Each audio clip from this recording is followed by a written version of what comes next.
इस इसके पहले की जो भी कक्षाएँ थी, उसमें हमने प्राकृतिक संसाधन यानी कि ऊर्जा के नवीनतम संसाधन के बारे में बात की है, जिसमें मुख्य रूप से पवन ऊर्जा, सौर ऊर्जा और बायोमास पे हम लोग बातचीत किए। उसके बाद की कक्षाओं में हमने यह जाना कि आपदा और प्राकृतिक आपदा के बारे में बातचीत किए कि रोकथाम या उससे कैसे मनुष्य निपटे, उसके बारे में हम लोग चुनौतियों के बारे में बातचीत किए। इस कक्षा के माध्यम से हम लोग जो भी प्राकृतिक आपदाएं जैसे भूकंप, सुनामी, चक्रवात, साइक्लोन इत्यादि है, उसके बारे में बात करेंगे कि इसके उत्पत्ति का मुख्य केंद्र बिंदु क्या है। तो सबसे पहले हम देख रहे हैं कि natural Hazara by climate change यानी कि जो भी प्राकृतिक आपदाएं हो रही हैं उसके वजह से क्लाइमेट चेंज यानी कि उसके वजह से जो भी प्रकृति में परिवर्तन हो रहे हैं, और ग्लोबल वार्मिंग यानी कि वैश्विक स्तर पे जो भी तापमान में वृद्धि हो रहा है उसके बारे में जानेंगे। पुनः एक बार हेडिंग को देखेंगे कि natural Hazara by climate change global warming यानी कि प्राकृतिक आपदाओं के कारण जो भी वैश्विक स्तर पे या अखिल स्तर पे जो भी तापमान में वृद्धि हो रही है उसके बारे में हम जानेंगे।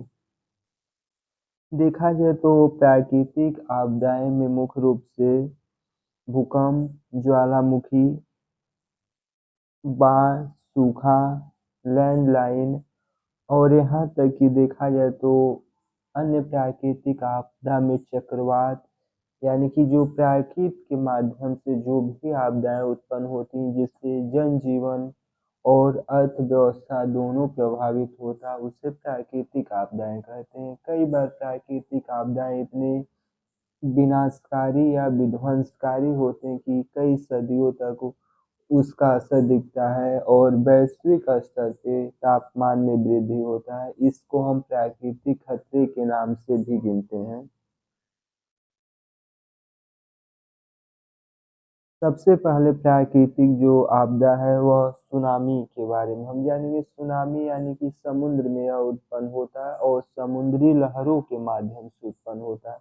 सुनामी प्रायः देखा जाए जब समुद्र में कोई भूकंप यानी कि जिसकी तीव्रता अधिक रहती है, यानी कि अगर समुद्र में कोई भूकंप उत्पन्न हो रहा है जिसकी तीव्रता अधिक रहती तो उससे समुद्री जो लहरें हैं बहुत तेजी से उत्पन्न होती, जो भी किनारे पे बाँध बनी हुई रहती उन्हें तोड़कर उन नगरों में प्रवेश कर देती। प्रायः समुद्री लहर की जो ऊंचाई है बहुत अधिक असमान और अप्रत्याशित वृद्धि होती, जिसकी वजह से जो भी तटीय क्षेत्र का इलाका है वह जलमग्न हो जाता है। इसे हम सुनामी के नाम से जानते हैं।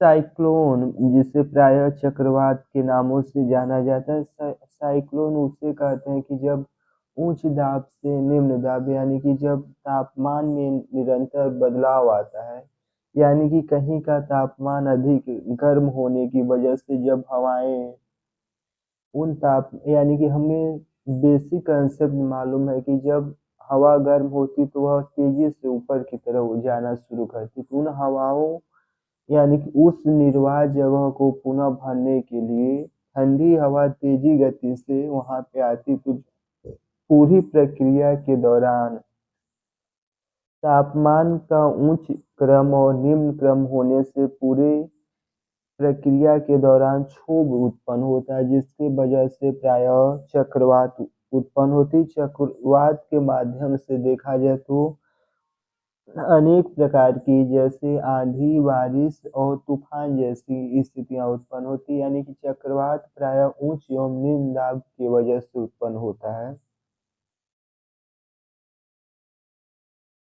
अब यहाँ पे हम जो भी प्राकृतिक आपदाएं तो उसका मनुष्य के जीवन पे क्या प्रभाव पड़ता है और प्रभाव को कैसे कम किया जाए। कोई भी प्राकृतिक आपदाएं आ चुकी हैं उसके बाद हमारा प्राथमिक जिम्मेदारी क्या है उसके बारे में हम लोग बात करेंगे। ह्यूमन हेल्थ रिस्क असाइनमेंट सबसे पहले हम देखेंगे कि हजारा एक्सप्रियंसेस इंडिफिकेशन यानी कि जो भी खतरा है उत्पन्न हुई थी उसका जो भी मनुष्य या जो भी स्वास्थ्य सुविधा यानी कि जो भी व्यक्ति हैं उस पे उसका क्या प्रभाव पड़ा। यानी कि यह पहले नंबर पे यह देखा गया कि खतरे की पहचान यह निर्धारित करने की यह प्रक्रिया है कि किसी रसायन या किसी भी हानिकारक तत्व का उसपे यानी हानिकारक तत्व का स्वास्थ्य पे क्या प्रभाव पड़ा या स्वास्थ्य को प्रभावित करती है कि नहीं करती। पहला स्टेप वन, पहले स्टेप में हम देखेंगे कि कोई भी रासायनिक तत्व है वह उत्पत्ति हो चुकी है। अब उसका हम देखेंगे कि स्वास्थ्य पे क्या प्रभाव पड़ रहा है और क्या प्रभाव नहीं पड़ रहा है, क्या रासायनिक पदार्थ स्वास्थ्य को प्रभावित कर रही हैं या नहीं कर रही हैं। स्टेप वन के अंतर्गत आएगा। अब दूसरे नंबर पे हम देखेंगे कि स्टेप टू जिसे कहा जाता है कि प्राय दी डोज रिस्पॉन्स यानी कि जो भी हम खुराक प्रतिरोधक संबंधी स्वास्थ्य के बीच को संबंध दर्शाते हैं। यानी कि स्टेप टू में यह कहने का प्रयास किया जा रहा है कि अगर कोई भी रसायन या रसायन पदार्थ कोई व्यक्ति सेवन कर लिया तो उसका जो खुराक का मात्रा या उसकी कैपेसिटी है उसके स्वास्थ्य पे क्या प्रभाव डाले। पहले पे हमने देखा कि जो भी रसायन है उसका स्वास्थ्य से कोई संबंध है या नहीं है। अब दूसरे नंबर पे हम स्टेप टू जिसे हम कह रहे हैं उसपे जांचने का पड़ताल करेंगे कि क्या यह खुराक यानी कि इसकी कम और अधिक मात्रा पे क्या स्वास्थ्य पे प्रभाव पड़ेगा। तीसरा नंबर है कि एक्सपोजर यानी कि एक्सपोजर जिसे प्राय मूल्यांकन के दौरान जो भी विषाक्त पदार्थों के संपर्क में आई आबादी है ताकत को निर्धारित करने का प्रक्रिया है। यानी कि तीसरा जो स्टेप है उसमें यह निर्धारित करेंगे कि जिसे प्राय एक्सपोजर मूल्यांकन कर रहे हैं कि जो भी आबादी उसके संपर्क में आई उसका निर्धारित किया जाएगा कि कौन से आबादी संपर्क में विषाक्त के आ चुकी है। चौथे नंबर पे रिस्क ऑफ कैरेक्टरिस्टिकी यानी कि जो भी जोखिम है उसको सार्वजनिक समस्याओं का अनुमान लगाया जाएगा। यानी कि सार्वजनिक समस्याओं के माध्यम से जोखिम को प्रदर्शित किया जाएगा। हमने चार स्टेप पे बात की। पहले नंबर पे पहला स्टेप देखा कि पहले तो खतरे का पहचान करेंगे, निर्धारित करेंगे कि उसमें कोई रासायनिक या विषाक्त पदार्थ उत्पत्ति हुआ है या नहीं। दूसरे नंबर पे हम निर्धारित करेंगे कि अगर कोई रसायन पदार्थ उत्पत्ति हुई है तो अगर कोई व्यक्ति कम मात्रा या अधिक मात्रा में उस डोज का या विषाक्त के संपर्क में आ रहा है तो उसके स्वास्थ्य पे क्या प्रभाव पड़ रहा है।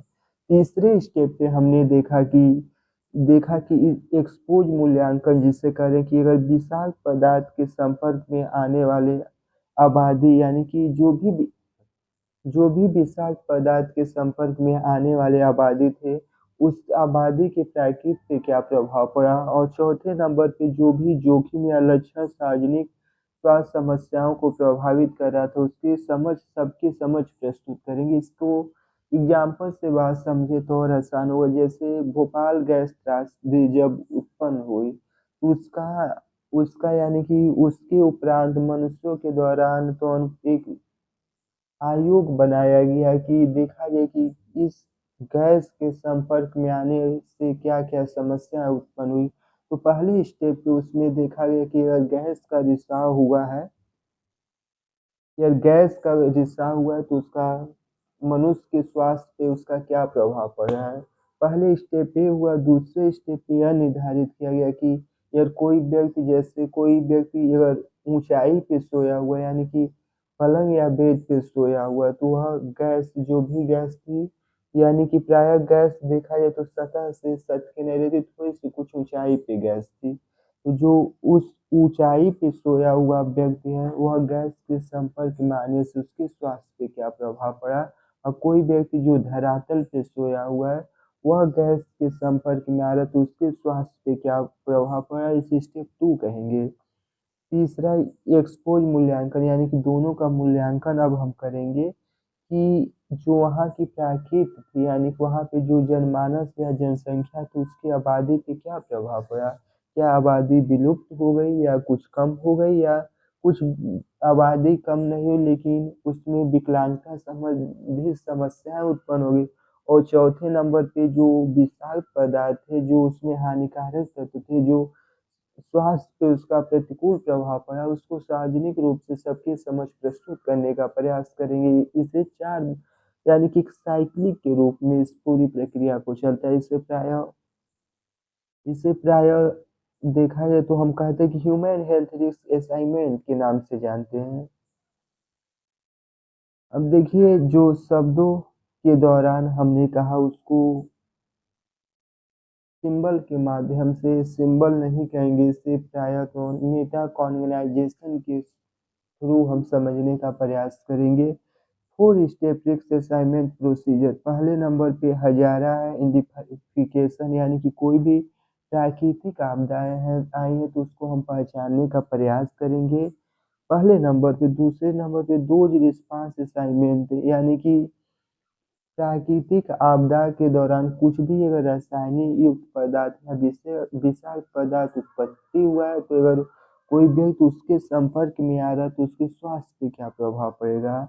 और तीसरा जो नंबर है उस पे हाउ मैनी दी पॉल्यूटेंट्स, यानी कि जो भी व्यक्ति उस पॉल्यूटेंट के संपर्क में आया उस दौरान उसकी, यानी कि जहाँ यह प्राकृतिक आपदाएँ उत्पन्न हुई वहाँ के व्यक्ति जो भी पॉल्यूटेंट के संपर्क में आए, क्या उनकी जनसंख्या कम हुई या वृद्धि हुई, उन सभी तमाम बिंदुओं पे चर्चा करेंगे। और चौथा नंबर पे रिस्क कैटेसिटी, यानी कि जो भी जोखिम था उसका स्वास्थ्य पे जो भी जोखिम डालने वाले हानिकारक तत्व थे या हानिकारक पदार्थ थे, उसका सबके समक्ष सामान्यीकृत करें। ये शायद बात समझ में आ गई है। धन्यवाद।